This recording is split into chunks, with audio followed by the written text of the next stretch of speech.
أعوذ بالله من الشيطان الرجيم بسم الله الرحمن الرحيم تیر ځل مونږ په ترجیب باندې خبره کړې وه نن مونږ په ترکیب باندې خبره کوو خبرې ته مو خیال دی ترکیب باندې چې څنګه مونږ د ترجیب باندې لغوي او اصطلاحي معنی کړې وي دارنګه مونږ ترکیب باندې هم لغوي او اصطلاحي معنی شو د دې لغوي معنی دا تدبیر خیال دی یو څو څیزونه رايوځای کول او د هغې نه بل یو نوی څیز جوړول دې ته هم ترکیب دی یو څو څیزونه را جمع کول او د هغې نه یو نوی څیز جوړول دا هم ترکیب دی یا د یو څو څیزونو جوړولو لپاره خاص طریقه دا هم ترکیب دی خبرې ته مو خیال دی په صرف و نحو په حواله باندې په نحوه کې د هر لفظ قسم او تعلق خودله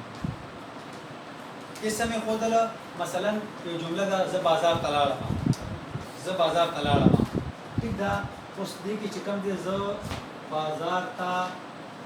لاړم دا یو جمله ده مثلا ټیک شو په دې جمله کې دنه چې کوم الفاظ استعمال شوي دي په دې کې د هر لفظ خپل کردار دی خپل قسم دی او دې خپل کردار وبې زه چې کوم دی پوه شوې اسم فاعل ورته ویلی شي فاعل ورته ویلی شي داسې بازار اسم دی تا حرف دی حروف جر حروف لاړمه څه شی دا فعل دی تلل ټیک ده نو دې ته هم ترکیب ویلی شي دې ته ترکیب نحوي دا د دې لغوي معنی یعنی لغوي معنی څه وه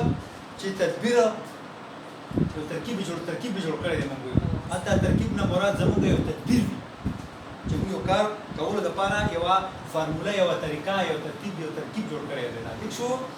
یا په نحوه کې د چې کوم الفاظ وي د هغې الفاظو قسم او د هغې کردار او د هغې تعلق ښودله دې ته هم ترکیب ویلی شي یا یوځای کېدل دا هم ترکیب دی یا مرکب جوړول مرکب همغه معنو کې راځي مرکب جوړول دا هم ترکیب دی یا یو څو څیزونه رايوځای کول او د هغې نه یو نوی څیز جوړول دا هم ترکیب دی موږ د ساینس په ژبه کې دې ته همیشه صرف فارموله ویلی شو ساینسي ژبه کې کمپوزیشن ورته ویلی شي که نه کمپوزیشن خو د دې ترجمه شو ډایرکټ هغه لفظ شو مثلا موږ سره یو ایټم اخلو پیراسټامول ګولۍ دي په دې ګولو کې څومره ایټمونه راجمع شوي دي څو څیزونه راجمع شوي هغې نه یو ګولۍ دا ترکیب دی یو څو څیزونه راجمع کول د هغې نه یو بل شی جوړول دا ترکیب دی ټیک شو یو نوی شی جوړول یو شی جوړول دا دی ښه دې نه علاوه چې کله موږ بیا د دې په اصطلاحي معنو کې خبره کوو اصطلاحي معنی ټیک شوه نو موږ داسې کوو چې په مختلفو قافیو کې د یو څو بندونو لیکل په مختلفو قافیو کې لیکل ټیک ده او د هر بند نه پس داسې یو شعر راوړل چې هلته کې بند مکملیږي بند ته موږ رده ورکوو چې دا بند مکمل شو ټیک شوه دا مکمل شي راوړل او په وزن او په قافیو کې به دا متفق وي یعنی ټول سیستم به ټول نظام به په یو بهر کې د دې مثال به داسې وي لکه غزل هر بند به یو غزل وي مخکې تاسو ته ما ویل ترجمه کې فرق په دواړو کې نشته زه تاسو ته اخره کې خبره کوم ډېر معمولي فرق پکې نو بالکل یو شی دی ترکیب بند ترجیب بند بالکل یو شی دی صرف معمولي فرق پکې تاسو ته کوم په وزن او په بهر کې به په قافیو کې به په دا وزن کې به متفق وي قافیو کې به مختلف وي مختلف دا وي چې کله مونږه مطلب شروع کو مطلب پکې وي مخکې ما ویلو تاسو ته او مکتب پکې نه وي په باندې ټیک شو چې کله مطلب ته شروع کړو تا بهر متعین شو او قافیه متعین شو تا بند روان دي خو چې کله ته د بند شعر تړې نو د بند شعر به د پاسنی دا چې کوم د غزل په هیئت کې را روان شعرونه دي د هغې نه به د هغې قافیه مختلفه قافیه به دې مختلفه وي ټیک شو او تکرار به نه وي په ترجیب باندې به تکرار وي په ترکیب باندې به تکرار نه وي هر شعر چې د بند موږ راوړو دا به ځان ته بل شعر وي او په خپله قافیه او ردیف کې وي یعنی تکرار په دې کې بالکل نشته دی په ترجیب باندې چې د بند کم شعر به موږ تړلو هغه به تکرار وي او هغه یو شعر به بار بار موږ بند ته تړلو او بند به پای مکملولو او بند مکمل شو راته به راښکلی شوه خو په ترکیب بند کې به دا خبره نه وي ترکیب بند کې به د شعر تکرار نه وي هر ځل به موږ نوی نوی شعر وړو قافیه چې کوم موږ مطلع او هغې پسې کوم شعرونه روان کړي دي دا په یو قافیه کې دي چې کله موږ د بند شعر تړو قافیه به بدلې وي او شعر به هم بدلې چې دویم بند بیا موږ د بند شعر تړو نو هغې به هم چې کوم دی پوه شي شعر به هم بدلې دغه بل تکرار به نه وي بل شعر به وي او قافیه به دې بارانو سره بدلې وي خبره ته مو خیال دی مثال تاسو درکوم تاسو پای باندې انشاءالله ښه به پوه شئ نو په دې بندونو مشتمل کلام ته ترکیب بند ویلی شي خبره ته مو خیال دی په یو څو بندونو مشتمل په یو څو بندونه لیکله په مختلفو قافیو کې او په وزن به متفق وي قافیې به د ټول بند یو رنګیني وي ځکه چې اخري شی قافیې به هغې نه جدا وي قافیې به جدا وي ټیک شو راوړل دا او تکرار به پکې نه وي ټیک شو داسې بندونو باندې مشتمل کلام ته ترکیب بند ویلی شي ټیک شو ښه په دې کې به مطلب وي څه شی پکې وي مطلب خو مکتب به پکې نه وي یو شرط یې په حواله باندې چې موږ خبره کوو که نه ها مکتب وي مطلب وي او مکتب نه وي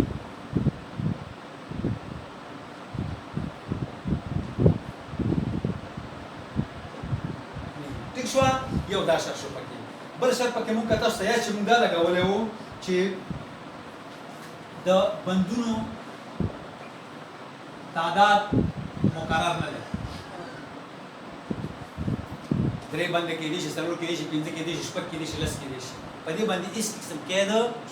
نشته دی دا مونږ ویلو دا دواړو دپاره همغه شی ده د شعرونو تعداد چې کوم دی د پنځه نه واخله تر لسو پورې دا به د بندونو په بند کې د شعرونو تعداد وي ما تاسو ته بله خبره هم کړې وه هغه دا وه چې په بند کې د شعرونو تعداد چې کوم دی په هر بند کې دا عموما مختلف کېدی شي خو ښه خبره دا ده چې دا مونږ برقرار وساتو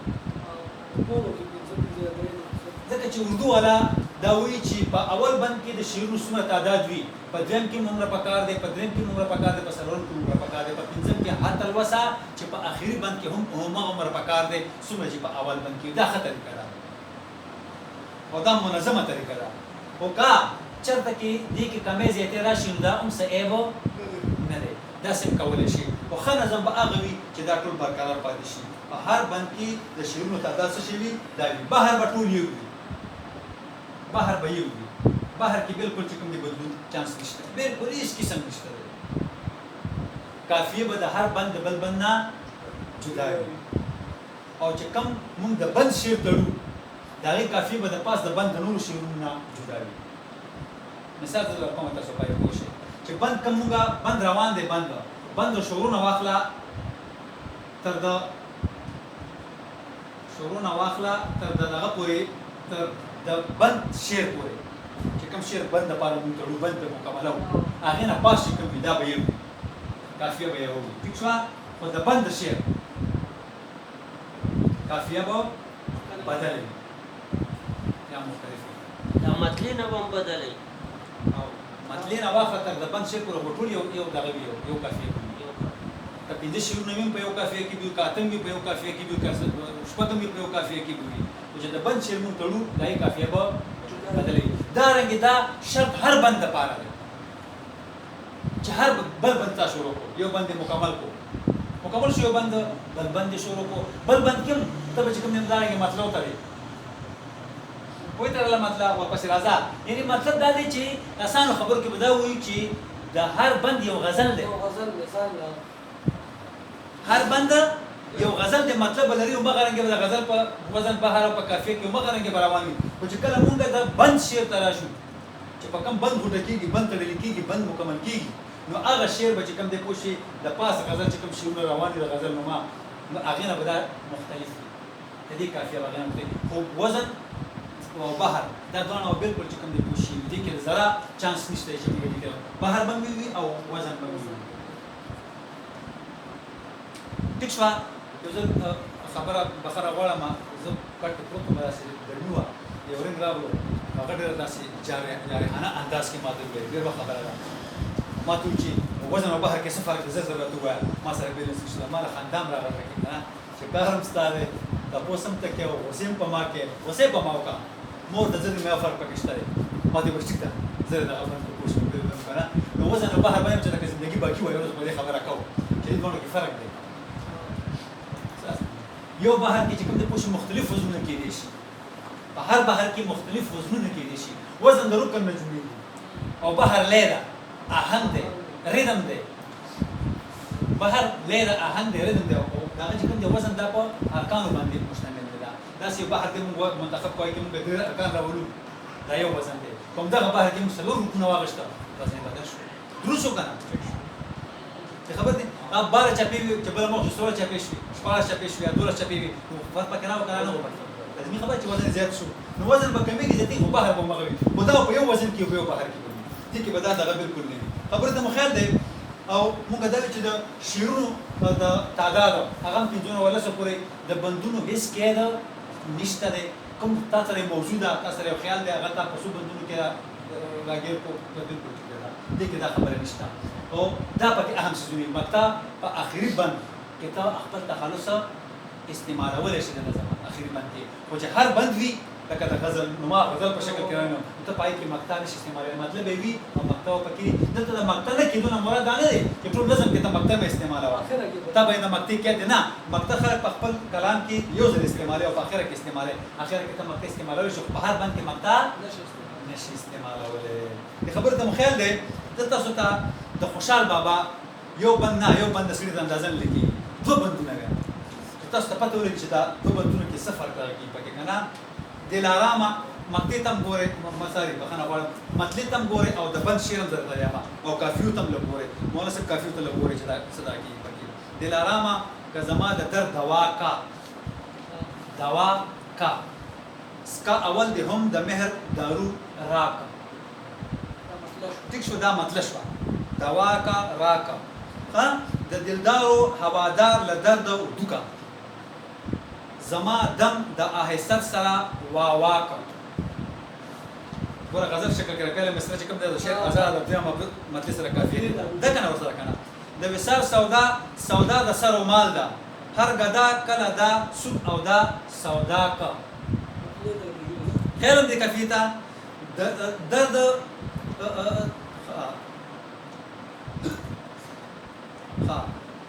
درب درومه ګیله مه کوله درده ساري ته ور درومه ګیله مه کوله درده کله کله درد هم مراد ادا کا کله کله درد هم مراد ادا کا کافي ته دغه ته پکې خیال دی دا او دا مهرو ملوکا وګوره له اصله کله دې مرد مراد ورکړه له اصله دا تاسو ګورئ تر دې پورې چې کله دور هم مراد ادا کا دا یو کافیه کې روان دی د غزل په شکل کې دا اوس د بند چې کوم مکملېږي پې او د بند د تړلو د غوټه کولو شعر دی هغه دا چې دا مهرو ملوکا وګوره له اصله کله دې مرد مراد ورکړه له اصله دا اوس ډېره کافیه بېل ردیف او بېل دغه دی هلته بند مکمل شو دا مکمل شو بند د اخیره کې دا اصله والا دا شعر دی که نه او شعر شو که نه شعر شو که نه خو د پاس مقطع چې کوم بند موږ سره روان تر اخره پورې هغه کافیه دوا کا ادا کا سودا کا دا کافیه وه نو ګوره چې کله د بند شعر ته موږ راغلو نو کافیه څه که وګوره له اصله او ورکړه له اصله ګوره کړه دا کافیه بدله شوه او دا بند مکمل شو اوس دویم بند شروع کېږي خبرې ته مو خیال دی د دل ازارې که د څه لره به ډار دی زړونه مه ازاروا روی د دا دار دی ته چې ژاړې په زار زار ژړا دې اورم دا دې واړه درد او توپ زړه دې ازار دی او چې اول دې د زړه دا ورته ارزو وه اوس وردرومه زړه دې ښه شه چې داغدار دی کافي ته ګورې لګې دغه ته که نه او د زړه درد که په زارۍ په زور او زور دی ای د زړه له درده روغه په دا ډار دی کافي روان ده کنه اوس د بند شعر دلته کې چې بند به مکملېږي هغه د څه دی چې د زړه له درده روغ دی په زړه روغ دا چې ژاړي ژړا ښه ده په دروغه دا بل بند شو په دې شعر باندې بند څه شو مکمل شو اوس درې بند شروع کېږي هغه همدغه ترتیب څنګه چې د اول بند د دویم بند ترتیب همدغه ترتیب دی خپله کافیه منتخب کړه هغې کې مطلب وتړه مغه رنګې راځه چې د بند شعر له راځي نو هغه کافیه به ستا دپاره بند چې کوم کافیه روانه بند کې هغې نه به هغه مختلفه وي وزن به یې وي بهر به یې وي ټیک شو ښه اوس د ترجیح بند او د ترکیب بند په منځ کې چې کوم بنیادي فرق دی هغه ایک یو دی معمولي دی هغه دا دی چې په ترجیح بند کې آخري شعر تکراریږي د بند شعر چې کوم دی څه کېږي دا د بند شعر تکرار کېږي بار تر اخره پورې مغې کې یو شعر د بند دپاره راځي چې بند مکملېږي او مغې یو شعر وتړي بس بند به مکمل کړي بیا چې بل بند شروع کړي مطلب وتړي ورپسې راځي اخره کې چې بند کله تړي بیا هماغه شعر راواخلي ته وتړي بیا چې بل بند شروع کړي مطلب وتړي او کافیه منتخب کې راځي چې کله بند مکملې بیا هماغه شعر راواخلي ته بند وتړي هغې کې تکرار دی د یو شعر او هغه د بند شعر هغې ته وایي ترجیح بند ترجیح کې مې رجوع کوله واپس کېدله نو واپس هغه خپل هغه شعر ته واپس شي واپس رجوع وکړي او په ترکیب بند کې صرف دا فرق دی چې په دې کې تکرار نشته دی او د بند چې کوم شعر راځي هغه به بالکل نوی وي او تکرار به نه وي خپله کافیه ردیف کړي او خپل ځان ته یو نوی شعر وي پای باندې او چې هغه د موضوع تعلق شو او موضوع چې کومه ده نو موضوع په کار قسم بیان مخکې ما ویلي ډېرې خبرې تکرارونه ولې چې مخکې تاسو ټول اورېدلې دي نو موضوع تکرار دغه پکې هر قسم موضوع پکې بیانول شي تاسو سره چې ترجیح بند او په ترکیب بند کې په ذهن کې څنګه سوال وي تاسو پوښتنه کولی شئ په ترجیح بند او ترکیب بند فرق ما